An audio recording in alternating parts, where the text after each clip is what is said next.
Hello बच्चा लोग, welcome back. और जैसा कि मैंने आपको बताया था, थर्मोडायनेमिक्स की मैंने एक सीरीज क्वेश्चन आंसर की जिसमें मैंने 10 क्वेश्चन सेलेक्ट किया था। ऑलमोस्ट वो 5 क्वेश्चन ही एक्सप्लेन करते हुए इतना टाइम हो गया था कि आपके जो उस सीरीज के 5 क्वेश्चन हैं वो बचे रह गए थे। ठीक है, तो वो 5 क्वेश्चन हम लोग यहाँ पे डिस्कस करेंगे। और हमने आपसे एक बात कही थी कि जो मैंने वो 5 क्वेश्चन आपको कराए हैं ना, वो 5 क्वेश्चन नहीं है। आप ये मत सोचिएगा कि आप मुझे 5 क्वेश्चन मैंने कराए हैं। ठीक है, वो 5 क्वेश्चन नहीं, वो आप समझिए 5 टॉपिक्स हैं। ठीक है, और उनकी क्वालिटी अगर आप उसको पढ़ लेते हैं नेक्स्ट टाइम, या उन क्वेश्चंस को आप कर लेते हैं एक बार, तो आप एकदम बेस्ट लेवल पे अपने आप को कहीं ना कहीं पाएंगे। ठीक है, अब बात करते हैं थोड़ी दूसरी सी। मैंने आपसे क्या कहा था कि उन बच्चों से मेरी रिक्वेस्ट भी है कि आप पहले खुद से ट्राई करिए, खुद से ट्राई करके आप कमेंट करिए क्या है आपका आंसर। और अगर आप आसानी से ट्राई कर ले रहे हैं तो आप ये चेक करिए कि आपको उसमें कितना टाइम लग रहा है। क्योंकि देखिए, हम यहाँ लेक्चर में एक्सप्लेन करेंगे आपको सॉल्व कैसे करना है। ठीक है, लेकिन आपको नीट के एग्जाम में बैठना है, इसका मतलब ये हुआ कि आपको 1 मिनट में एक क्वेश्चन, मैं तो कहती हूँ 1 मिनट में आपको 2 क्वेश्चन करने आना चाहिए, तभी आपका वेटेज बनेगा। क्योंकि फिर आप फिजिक्स को टैकल कर पाएंगे, वरना फिजिक्स को आप टैकल नहीं कर पाएंगे। ठीक है, तो चलिए आप अपना टाइम भी प्लीज एक बार फिर से रिमाइंड करती हूँ कि अपना टाइम और क्वेश्चन में जो भी आप टाइम ले रहे हो उसको कमेंट जरूर करिए। चलिए हम लोग बात करते हैं उसी सीरीज में नेक्स्ट क्वेश्चन की। तो क्वेश्चन आपका कह रहा है कि which of the following PV graph, देखिएगा पीवी कर्व दिया हुआ है, ठीक है, जो कि बताता है मैक्सिमम वर्क डन। ठीक, अब आपको मैंने कल ही डिस्कस किया था, या इसके पहले वाले वीडियो में मैंने आपको थोड़ा सा एक्सप्लेन किया था कि जब आपको वर्क की बात किया जाए और कहीं भी प्रेशर की बात करें, किसकी बात करें, प्रेशर की, तो आप प्रेशर इंटू क्या लगाते हो, वॉल्यूम लगाते हो, चेंज इन वॉल्यूम लगाते हो। ठीक है, ये आपका वर्क डन का फॉर्मूला है। अब आप यहाँ पे कहानी क्या है, आप देखिए जितने भी ग्राफ आपके दिए हुए हैं ये प्रेशर और वॉल्यूम के ही ग्राफ हैं, देख लीजिए ध्यान से। अब आप बताइए, मैं आपको पहले ही बता चुकी हूँ कि ये जो प्रोसेस है साइक्लिक है। ये प्रोसेस कैसा है, साइक्लिक। और आप ये बताइए, अगर साइक्लिक की हम बात कर लें, एक बार दिमाग आप लगाइए कि आप जहां थे वहीं पे आके रुक गए। ठीक है, तो क्या आपने कोई काम किया, काम के अकॉर्डिंग तो काम नहीं किया ना, क्योंकि काम जो है वो पाथ पे डिपेंड करता है, राइट। डिस्प्लेसमेंट, डिस्प्लेसमेंट इसमें क्या हो गई, एक बार फिर से सुनिए, डिस्प्लेसमेंट इसमें 0 हो गई, तो आपका फोर्स भी कुछ काम लायक नहीं बचा, आपको पता है आपका काम नहीं होगा। ठीक है, यहाँ पे बात कर लेते हैं। तो ऐसा ग्राफ देखिए, v कांस्टेंट है, आप देख लीजिए क्या कांस्टेंट है, v कांस्टेंट है, दिख रहा है आपको, क्यों, v तो चेंज नहीं हो रहा है ना, प्रेशर देखिए बढ़ रहा है, लेकिन v क्या है, v तो आपका फिक्स्ड है ना। और आप ये बताइए, अगर v आपका कांस्टेंट है तो मैंने पहले बताया था डेल्टा v क्या होगा, 0 होगा, डेल्टा v 0। अब बताइए डेल्टा v अगर 0 हो गया तो वर्क डन, यहाँ पे वर्क डन भी क्या हो जाएगा, 0 हो जाएगा। ठीक, मतलब यहाँ भी ये दोनों ऑप्शन एलिमिनेटेड। मैं यहाँ पे एलिमिनेट करना आपको सिखा रही हूँ विद रीजन। ठीक है, तो आप 4 कॉन्सेप्ट जरूर सीखेंगे इनके साथ। अब बात कर लेते हैं, थोड़ा सा इस ग्राफ को देख लेते हैं। तो जब आपको क्या करना है, बेसिकली इस ग्राफ को देखिए, इसके अंदर जो एरिया आ रहा है, भाई क्या है, एरिया ही तो है। और आपने पढ़ रखा है कि अगर हमें वर्क निकालना है तो उसका फॉर्मूला P इंटू वी होता है। तो आप ये देखिए, इसका एरिया, ये प्रेशर है और ये वॉल्यूम है, P इंटू वी का जो अमाउंट है वो सबसे ज्यादा मैक्सिमम यही पे आ रहा है कि नहीं आ रहा है, दिख रहा है ना आपको।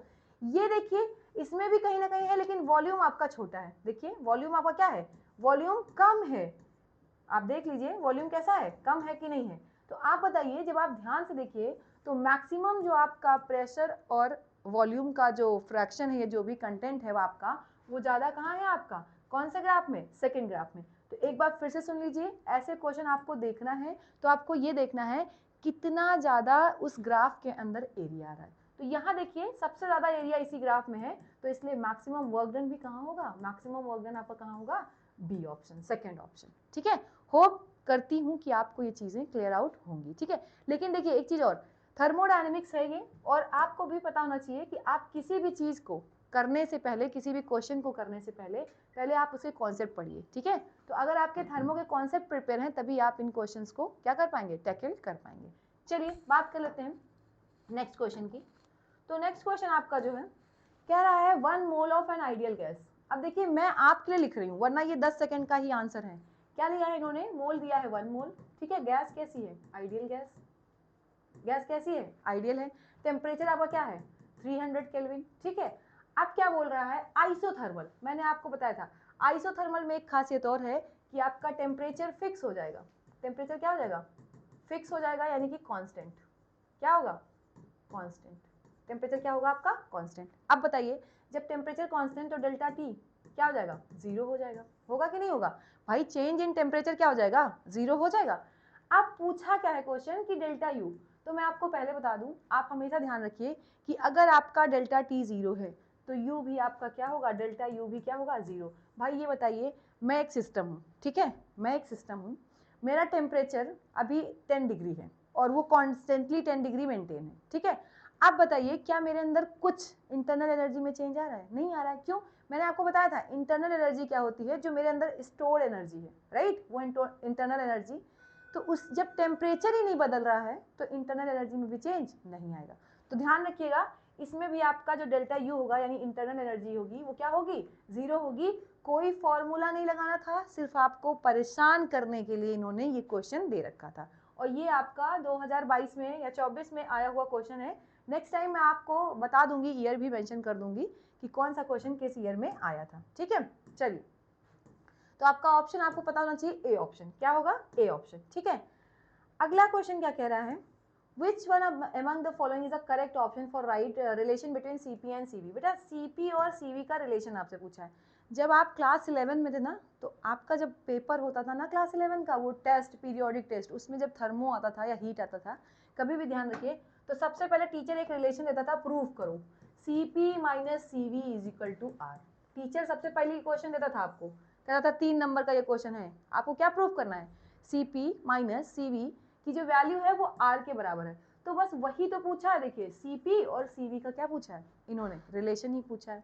अच्छा देखा जाए तो ये रिलेशन जो होता है CP माइनस CV, ये होता है NR, किसके बराबर होता है, NR के लिए। N जो है यहाँ पे, दिस इज मोल, N क्या है आपका, मोल है। आप देख लीजिए यहाँ पे कितना दिया है, 1 मोल। तो ये बताइए CP माइनस CV आपका क्या आएगा, R ही तो आएगा। आप चेक कर लीजिए ये ऑप्शन, इसको डेराइव मैं नहीं करा रही हूँ, डेराइव कराऊंगी जब मैं आपको थर्मोडायनेमिक्स पढ़ाऊंगी, ठीक है प्रॉपर्ली।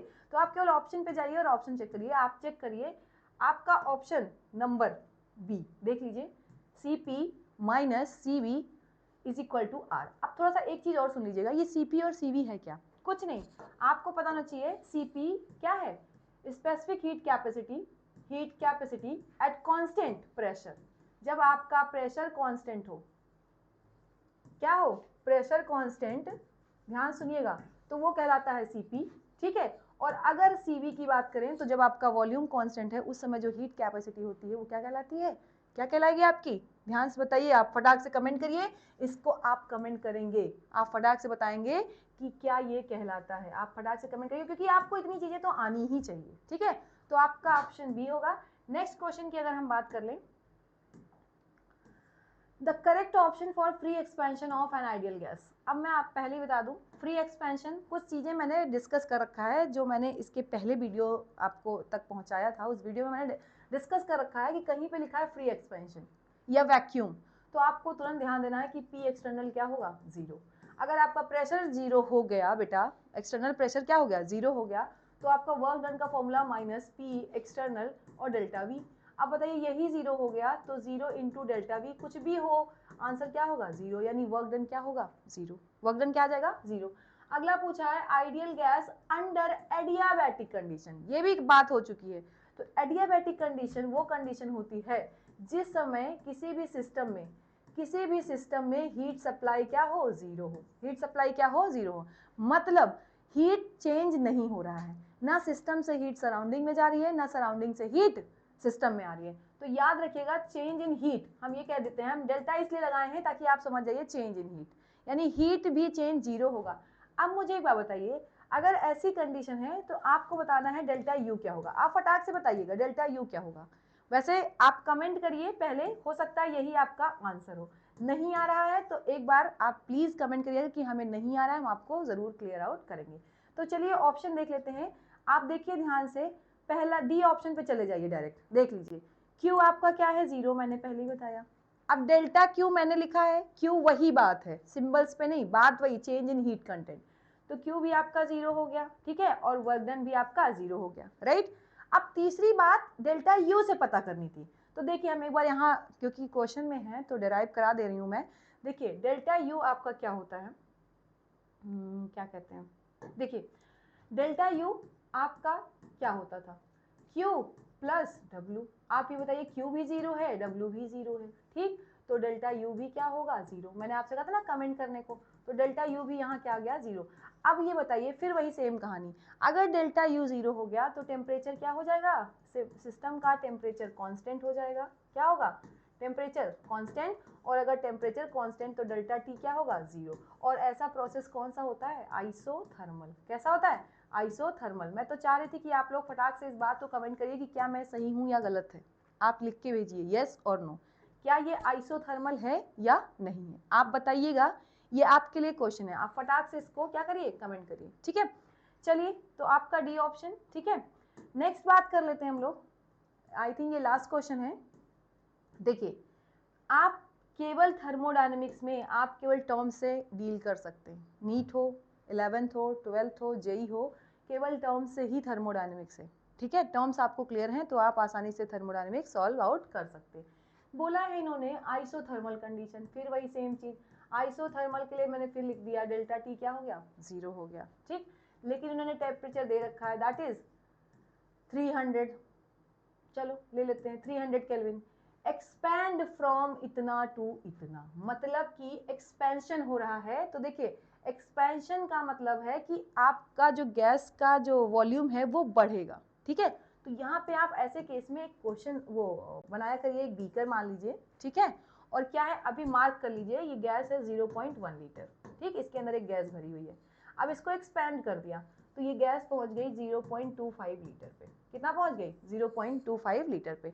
अब मुझे बताइए क्या आपको वॉल्यूम में चेंज दिख रहा है कि नहीं दिख रहा है, भाई ऑब्वियसली डेल्टा वी क्या है, देखिए यहाँ पे वॉल्यूम चेंज हुआ कि नहीं हुआ, हुआ कि नहीं। एक्सपेंशन के लिए माइनस वर्क डन, ध्यान रखिएगा। आप उठाइए यहाँ पे क्वेश्चन लगाइए, minus P external final minus initial.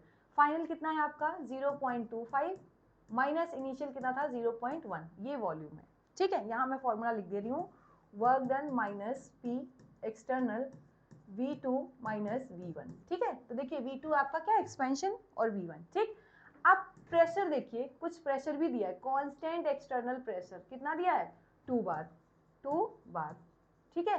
परेशान नहीं हुई, कोई यहाँ पे एटीएम में कन्वर्ट नहीं करेगा, क्योंकि हिंट में देखिए लिखा हुआ लास्ट में 1 लीटर बार को हम कितना बोलते हैं, 100 जूल। तो कोई परेशान नहीं होगा, ना कोई कुछ भी सोचेगा कि लाओ लीटर को हम एटीएम में चेंज कर लें या पास्कल में चेंज कर लें। बस सीधे आपको उठाना है और वैल्यू पुट करनी है। यहाँ पे आप जब माइनस करेंगे तो ये आपका बचेगा 0.15, कितना बचा 0.15, मल्टीप्लाई करिए तो ये हो जाएगा क्या कहते हैं 30, हाँ 0.3 बार लीटर, वो भी माइनस में, ठीक। अब देखिए लीटर बार कितना दिया हुआ है, 100 के बराबर है, लीटर बार कितने बराबर है 100, तो ये जाएगा माइनस 0.3 इंटू 100, मैं यहाँ लिख दे रही हूँ, ठीक। सॉल्व कर लीजिए तो यह जाएगा 30 माइनस 30 जूल। आप देख लीजिए आपका ऑप्शन बी। अब देखिए ये क्वेश्चन, ऐसे क्वेश्चन आपके लिए बहुत खतरनाक है, क्यों भैया, ए ऑप्शन आपका क्या बना है 30 जूल और बी ऑप्शन -30, देख रहे हैं, केवल साइन की कहानी गड़बड़ है, ठीक है। तो पहले ध्यान रखिएगा, अगर केमिस्ट्री में आप हैं और एक्सपेंशन हो रहा है, क्या हो रहा है, एक्सपेंशन हो रहा है, एक्सपेंशन कभी भी होगा तो आपका जो वर्क डन आएगा वो नेगेटिव का आएगा, इस बात को ध्यान रखिएगा। और कंप्रेशन हो रहा है, अगर क्या हो रहा है, दबाई जा रही हो गैस, कंप्रेस की जा रही है, तो उसका आंसर पॉजिटिव में आएगा। तो देखिए नेगेटिव और पॉजिटिव एकदम साथ साथ में दिए हुए हैं। आपने अगर ये ऑप्शन टिक किया तो आपको -5, मैं फिर कह रही हूँ, बोनस में मिल जाएंगे, और अगर आपने ये टिक किया तो +4। अभी देखिए कितना डिफरेंस है, ये आपको -5 की तरफ ले जा रहा है और ये आपको +4 की तरफ। तो प्लस और माइनस दो चीज़ें थर्मोडायनेमिक्स में आप ध्यान से लगाएंगे, और होप सो आपको ये क्वेश्चन समझ आए होंगे। जिनको नहीं आए वो कमेंट करें, या जिनको जो भी डाउट है वो कमेंट करें। मैं कोशिश करूँगी कि अभी 11th क्लास से स्टार्ट करके टिल, कोशिश यही रहेगी हमारी कि आपको मैं नीट तक पूरा जो भी आपका केमिस्ट्री का कॉन्सेप्ट है वो करा दूँ, ठीक है। उसके साथ एकेडमिक के लिए भी आप लोग जुड़ सकते हैं, आपको बहुत जल्दी क्लासेस मिल जाएंगी। इस बार एकेडमिक जो स्टार्टिंग होगी वो आपकी, हम लोग प्लान ये कर रहे हैं कि 6 to 12 हो, ठीक है। 6 to 12 में भी आपको कोशिश ये रहेगी कि वनडे एग्जाम्स भी काउंट होंगे उसमें, जो भी आते हैं। साथ में 6 to 12 के साथ साथ आपको जो ये दिक्कत आती है SST, आपने सबसे बड़ा एक जो 6, 7, 8 वाले बच्चे होते हैं ना, SST बड़ा कहीं ना कहीं दिक्कत करती है, आपको गलत फहमी होती है।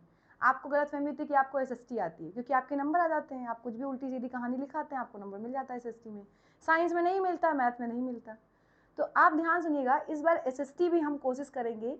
हमारे पास अभी सर हैं, हम इंट्रोड्यूस करवाएंगे, बहुत अच्छे अच्छे टीचर्स हैं। SST आपको हम NCERT लाइन टू लाइन कोशिश करेंगे 6 to 12 एक्सप्लेन करवाएं, ठीक है।